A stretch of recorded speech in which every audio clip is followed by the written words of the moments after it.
Okay, so I have been spending time in the Pacific Northwest, and I got a chance to catch sort of like a mini thing that we call a sneaker wave on video that I wanted to share and talk a little bit about resonance.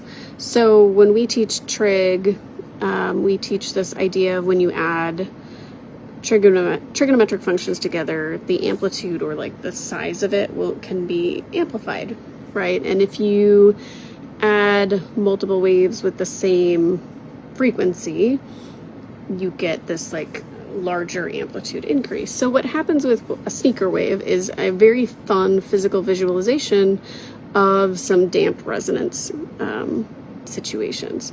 I'm going to see if I can add the video that I have. Basically what I did is I took a video standing in the exact same place for about 2.5 minutes. And so I got the baseline distance that the waves were. And what happens that often is very confusing for people is that the waves suck back before they come all the way out. So I did like a 5-second shot of just like, here's the baseline for where the waves are typically. And then about a minute or so showing you of it sucking all the way back. And then it just like creeps out over me and it went up to about knee depth. And so the waves were at least 30 feet away from me when they were at their baseline.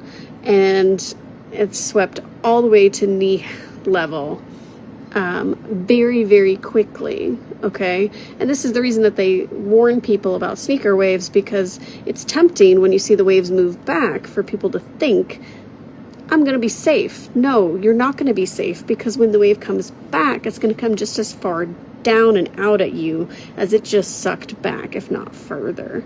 Because what you see is these waves will stack up on each other. And so while I filmed, I didn't count, but when after I filmed it, I watched it do another cycle, and it counted up, it was 5 waves on top of each other. Crash, crash, crash, crash, crash.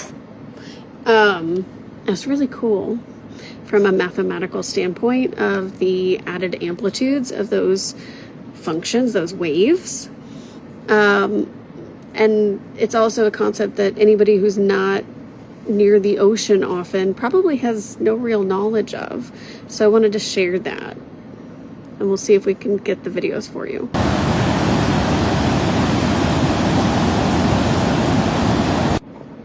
So that 5 seconds is the sort of standard distance where the waves are sort of neutrally. I stayed in exactly the same place, and then this next clip is after it's sucked back, right before it crashes forward and gets up to knee level.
And so the end of that video is the most dangerous part, because it whips out at you and it can knock your feet out from under you if you are standing too close when it decides to crash like that.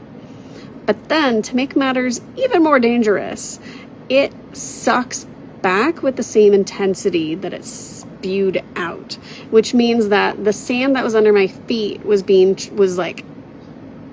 swept away underneath my feet. So what I tend to do is I always keep my knees bent a little bit, and I kind of like dig into the ground a little bit just to secure myself. But it's because I've been playing in the ocean pretty much my whole life. So if you're not prepared Just like when you're on like a bus and it makes like a sharp turn and you just go flying, like the same thing happens with the ocean. It just knocks your feet out from under you, whether it's on the way out or on the way back in. And that's how people get sucked out into the ocean, and it gets incredibly dangerous, and that's how people die. So, cool part is the math. Scary part is don't play with the ocean. Not a good idea.